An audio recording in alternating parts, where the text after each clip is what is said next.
So I'm here with Jamie and Vicky Lanzone, both authors and publishers, and Vicky's first book right here, Life is Crazy, We're All Going to Die, which I just love. I love that title, and I love this book. I would have to say I'm a little biased and a little partial because I really love Vicky and I've enjoyed working with her for many years. But I'm very honored that we get this opportunity to share this live stream together. And I'm very grateful, Jamie, that you popped on. You're in Tennessee, right? Nashville, Tennessee. Yes, sir. Nashville, Tennessee. So a little bit late for you as well. With we have Nicholas on that's in DC, and so I know it's what, 9? Is it 9, 10 o'clock there? It's 8:30 here. 9:30 here. 30 and Wow. Ministry never sleeps. Thank you so much for taking time to be with us. Yeah, if you don't mind, I'm just going to open us up in prayer, and then we'll go ahead and we'll just go ahead and get started and just see how the night rolls. So, okay. Lord, just thank you so much, God, for the heart that you've put on both Vicky and Jamie, Lord, writing books and authors and serving the Lord. And just we ask you just to bless this time. We ask, Lord, to bless those who jump on this stream. We pray that somebody hears something here tonight that pulls at their heart and tugs at their heart to follow you, Lord, and just to see the blessing that this book has brought to many people, and just the blessings that both Vicky and Jamie have brought to a lot of people in their journey, Lord. So thank you so much for allowing us to be here tonight. We pray these things in your Son's holiest name, in Jesus Christ. Amen. Amen. Yeah. So, all right. So, Vicky, we'll start with you a little bit here. Well, I just kind of back and forth a little bit. So, I've known Vicky for, gosh, I've been leading this ministry for what, 15 years, 16 years. So, I've known Vicky for, well, pretty much almost all of it, right? About 12 years. Yeah.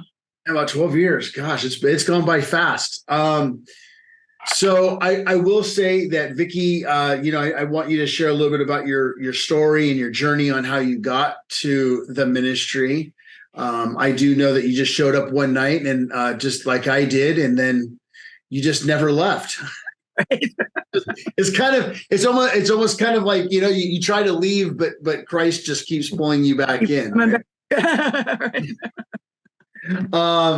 So just and Jamie, have you always lived in Nashville, Tennessee, or have you lived out here at some point in your life and then went there? Or? No, I'm originally from the deep South, down Texas, Louisiana way, and moved up to Nashville shortly after college. Just trying to get to some cooler weather? Yeah, something like that. My wife had a scholarship, so up here, and I had some friends in the business and worked first in the music business a little bit, and later into publishing. It all happens in Nashville. So, yeah, yes. Well, my daughter and her husband live in Nashville, and that's right. She does music. She promotes some music stuff out there, and yeah, my wife's got. I have not been back there yet, or not. I should get you and my daughter and son-in-law connected. Sure, but yeah, they love it out there. Yeah, it's growing. Really enjoy it. Yes. Well, I've noticed, over the last couple of years, I've watched the prices of real estate just is incredible. I mean, it's still very inexpensive compared to here, but sure. But for there, it has gone up quite a bit for sure. Absolutely. So, Vicky, so tell us, so if you can, just share with folks a little bit about like how you came to the ministry. What brought you here, and then your kind of your journey, and then a little bit about how you started forming this book. Well, you should buy the book to hear the story and read it. Amen. Amen. I love that. Smart move. Right. Available on Amazon. But I was married for almost 30 years. My husband left abruptly one night. And I was married to an atheist. I was agnostic myself. And my world kind of came crashing down. And that's when I became friends with Jamie, and our paths crossed. And he gave me a challenge. I had sort of hit the rock bottom. And I was sort of in a desperate place. And he gave me a challenge of, why don't you just change your life? You have nothing to lose. And I really didn't at that point. So I thought about, volunteering, and I was walking through a church one day and picked up the postcard for Street Life Ministries. And I gave you a call, David, and we met and had lunch. And I showed up one night, and it was a crazy night with, people swearing at each other and all sorts of stuff going on. But at some level, I knew it was the place for me. And, I just, once you come and you find your niche and God gets a hold of you, you just keep coming back. Yeah. Yeah. I know, I trust me. I hear you on that one. I was on a layoff in the year 2007, 2008, and showed up at Street Life Ministries thinking, from a nudge from my sponsor at the time at AA, that I was only going to be laid off for a couple of weeks, go serve the Lord. And I went down to Street Life, and that's where I found out that was my calling. And I would have never, ever figured that was what I was supposed to do. And then, 16 years later, here I am. And reading your book too, which I agree, everybody needs to get this book. Not only did I cry, but it brought back so many memories for me and people that we've worked with so many people in the last 12 years together that, although the names are altered, I know the stories and I know the people. And it's just, I was reading it. My wife and we were back in DC for my niece's wedding, and we were going to Roanoke, Virginia to see my daughter, which is maybe a 2.5 hour, 3 hour drive. And I read the whole thing going to Roanoke, and I couldn't stop turning the pages because I was like, I know these people. And I'm thinking to myself, wow, like that brought back memories and unlocked memories that I hadn't thought about in a long time. And just, the 9 Lives guy, and it's just, stories of the people that we've watched. There were a lot more stories. We had an abundant amount of stories. And so a lot of them were left behind because we had to make the book, flow and make sense, right? Couldn't go too many directions at once. So we want to write another one. Yes. Yeah. I will say, so Jamie, you had something to do with actually helping put it together, correct? I did. Vicky and I actually started, and this is sort of part of the book, but in my sort of transition, I was getting out of working in psychiatric hospitals and doing psychiatric crisis. And so I had this life where I dealt with just all of these people and all of these incredible stories. And I was looking to get out of that, and I started this job as an online love coach, as preposterous as that sounds. And, I thought it would be some easy money. And then, they had this workbook, and nothing for me is ever easy money. So I should have known better. But anyway, and through that process, I connected with Vicky, and she's funny and she was real. And we just really started telling these stories. And, like I said, I made that challenge, which was really, changing your life is the hardest thing you'll ever do. That's nearly impossible to try to change yourself. But I said, why don't you just try changing your life? What do you really have to lose? And so that really kind of opened it up. And the next thing, she'd gotten into these same kind of stories that I was in, that I was getting out of. So, there's a verse in Jonah, he says, Lord, you tricked me. And that's an actual verse in the Bible. And there are many times when I have quoted that verse. He tricked me, he tricked you, he tricked Vicky. That's just the way God works sometimes. That's the only way he would get us to do these things. But, it was just a miracle what happened, and the way that it happened, the way that it unfolded. And we kept telling these stories, and it's also in there is how I got into the publishing business, how I became a writer and wrote for magazines and put out several books. But it was, so it tells the story of that and how that all unfolded, and just all of the just really unusual and crazy things that happened. And there were so many stories and so many that we left out, and it was fun. It was fun. It really was. Yeah. So, okay. So Oh man, I want to ask a question, but I don't want to give the book away. Man, now you just said something in your part there that I don't want to throw the book. I don't want to throw the book under the bus there. But the scenario of when Vicky was going through her, so in the book, there's not just stories about the folks at Street Life. There's this personal interaction she's having back and forth that was was also for me, that was a page turner, because I wanted to know the next time Vicky was talking to this person, because I wanted to hear the next part of the saga as it was unfolding. Are you that person? I was the love coach, yes, on the other end of that, and that's how we started out. And initially, and of course, this book really kind of grew over time, and it became different things. But initially, it was just, I said, I work in the book business. I help people do their books. And I think you've really got something here. And initially, it was just Vicky's book. And I was just sort of a character in that. But then as things began to unfold, I said, this really seems like it's becoming my story, too. And so we both got to tell our stories. And to me, the really interesting part of it was that all of this happened in the space of this book. Vicky and I had never met. We had never spoken on the phone. Yep. And we really didn't, I think, other than maybe one picture, we didn't know what each other looked like. And so all of this happened in that sort of an environment, which to me was another really cool part of the miracle. Yeah. Yeah. Really cool. for me, I will say that what was, for me, the part that got me attracted to wanting to get to each part of it is, so I've got 18 years in recovery. Mm-hmm. So I know that journey, I know that journey, and I remember living it. So for me, it was actually kind of watching Vicky walk through her recovery process. Right.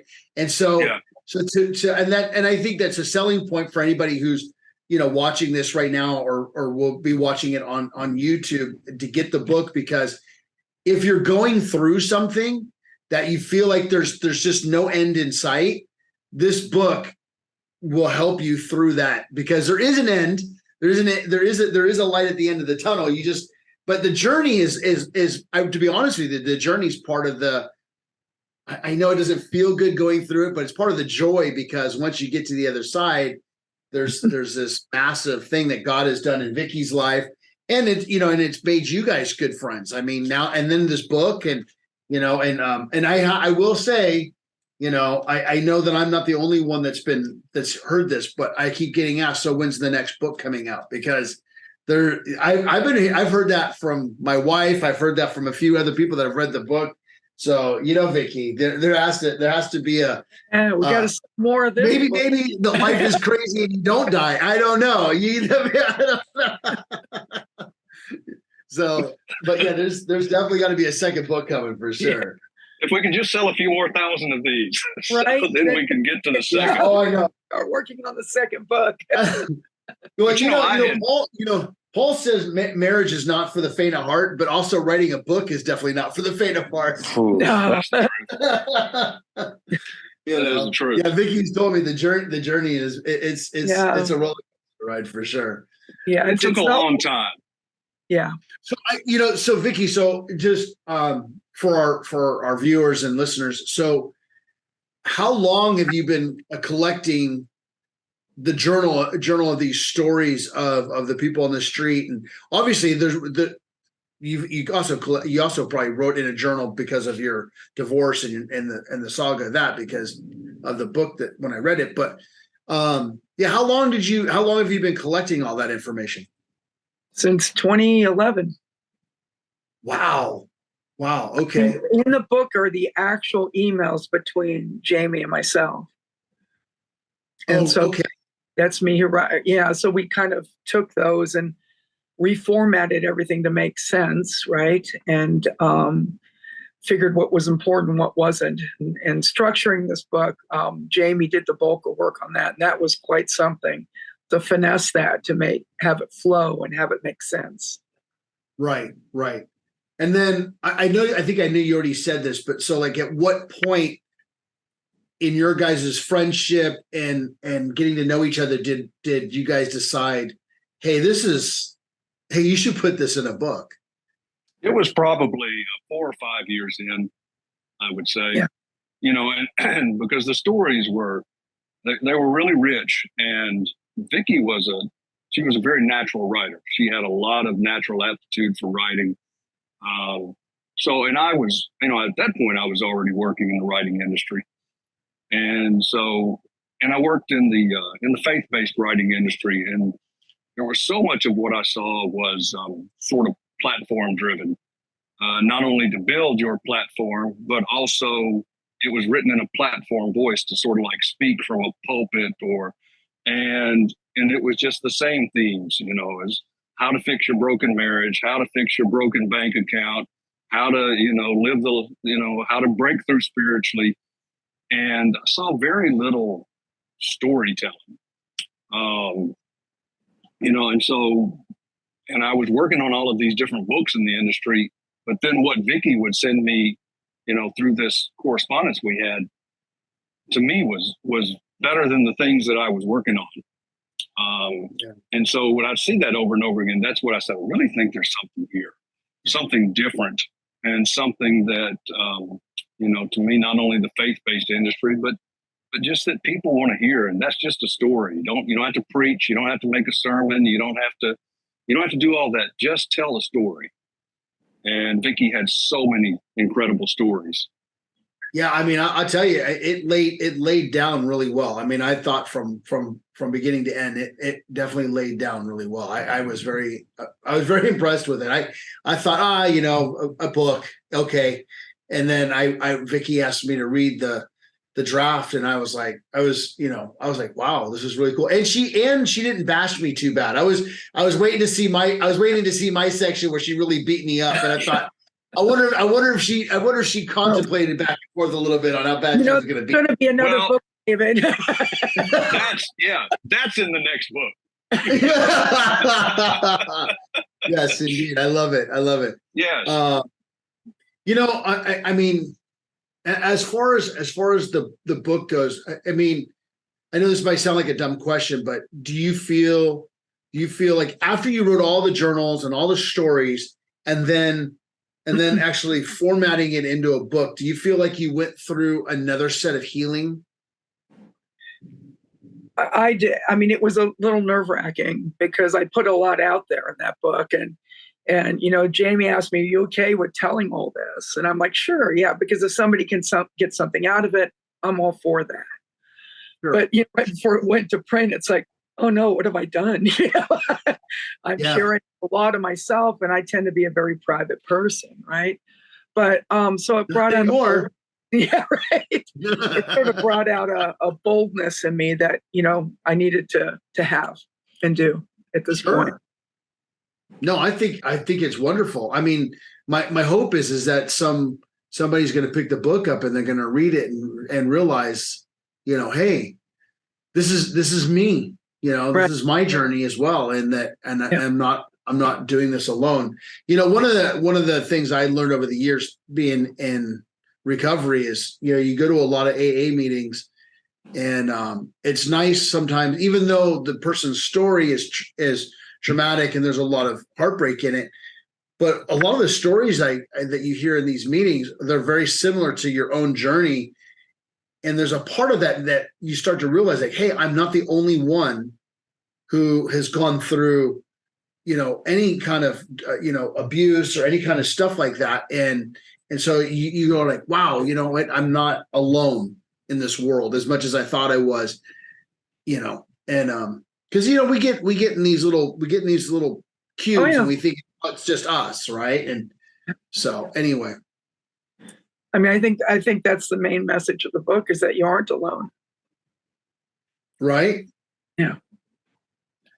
Well, and can I add something in there? Yeah. Oh, absolutely.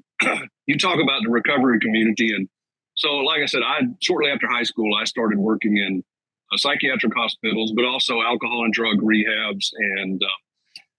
And one of the principles and then during that time, I was part of evangelical churches. I was working in ministry. I was doing those things too. And it was the message was sort of opposing, but then the further I got, the more I saw how it all worked together. And one of the messages of the, 12-step and AA and those things is, work on yourself, let's get better. But then what's going to help you is to help somebody else. And Yes. then they help somebody else and they help somebody else. And so that was really the principle behind, that helped me because I went out night after night and I helped people who were at the absolute end of their rope. And, not to push it in a completely codependent way. There's a room for balance and there's room for accountability. But, when I made that challenge to Vicky, it was just with the hope and the prayer that, you know what, if we go out there and we help other people and we get involved in their story and we just get down eye level with them, there is just something really therapeutic about that. There's something real and there's something honest and there is just something that helps all of us, about doing that. And if you've been in the 12-step, if you've been in recovery, you know how that's it. You get a sponsor and then you get well enough and you go sponsor somebody else.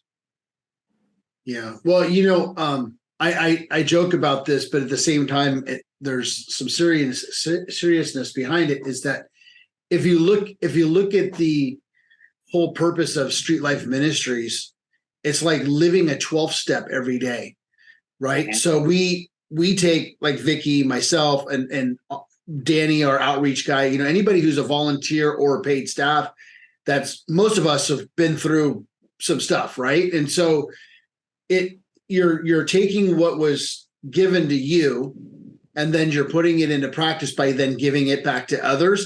And it's really interesting, even though how do I say this? It's selfish in the sense that I'm doing this because it's healing me, but at the same time it's reassuring because you're working with others and you're helping them.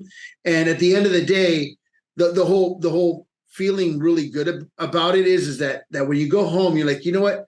I know that I'm doing something for somebody else. The ministry is like pretty much all day long is for somebody else, right? Where this is a very non-selfish thing. So, but at the same time, it's helping me and Vicky and a lot of us work through our shortcomings and our journey as well. And, and the other is too, is that, which I don't ever fantasize about using anymore. But at the same time, if I ever did fantasize about using, all I need to do is come to any one of the nights that we serve a meal. And I'm sure I'm going to run into somebody that's going to come in there. And I'm like, it's not getting any better. Mm-hmm. We have some superstars that come to the ministry on a weekly basis. That's for sure. So are you currently right now, Vicky, you're working on your next book? No, we're going to promote this one for a bit longer, probably for another year. And then we'll start working on another one. Awesome. Well, we're getting close to our 30 minutes. Okay. I just wanted to ask, is there any, from both of you, is there any last things that you'd like to share, like about the book, about anything that you feel that, just anything that you'd like to share? I'll add this, since we were talking about the recovery. The big saying in there is one day at a time. You take things one day at a time. Yes. Amen.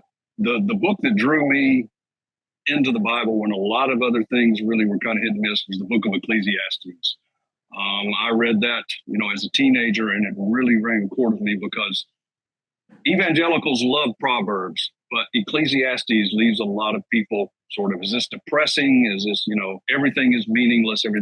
But really, to me, the meaning of that and the meaning of one day at a time is life is crazy. None of us are going to figure it out. Nobody in history has figured it out yet.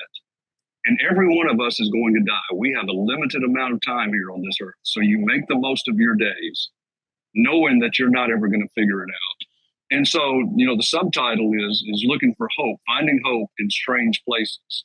So even though that statement seems bleak or it seems depressing or whatever you'd want to say, really it's a hopeful statement. You don't have to figure out life. You don't have to get all the right answers. You don't have to go to the right church and get the right theology and say the right. You don't have to do all of that. None of us is ever going to figure it out. Every one of us has a limited time here, no matter how much plastic surgery or exercise or whatever else you do. We're all going to die. All of us. So Make the most of this one day with this one person that you have in front of you. You know, understand that today you might help, tomorrow you might need somebody to help you, because that's the way God makes it. And that's what this book is about. We help each other. Yes, I totally agree. That is very well said.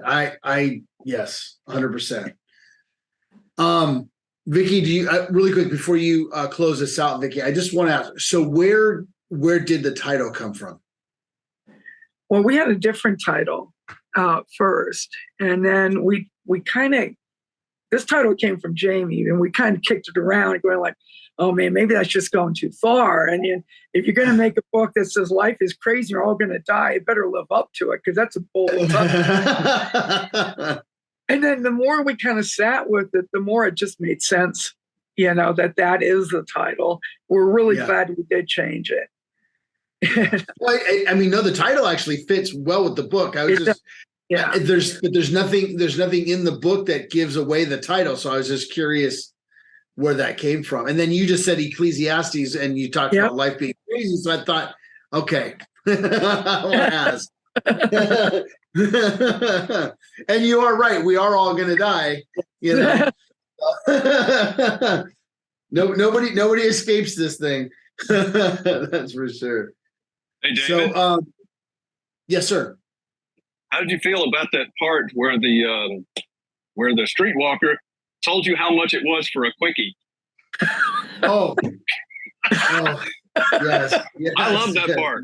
Yes, that was the fur coat that my mom had this fake fur coat that she donated to the ministry, and I know exactly who to give this to. And so I gave it to her, and little did I know that was going to set off a little crush that I didn't realize. And then she started making advances at me. I go, you know what? I need to go get somebody. I'm like, Vicky, help me, Vicky.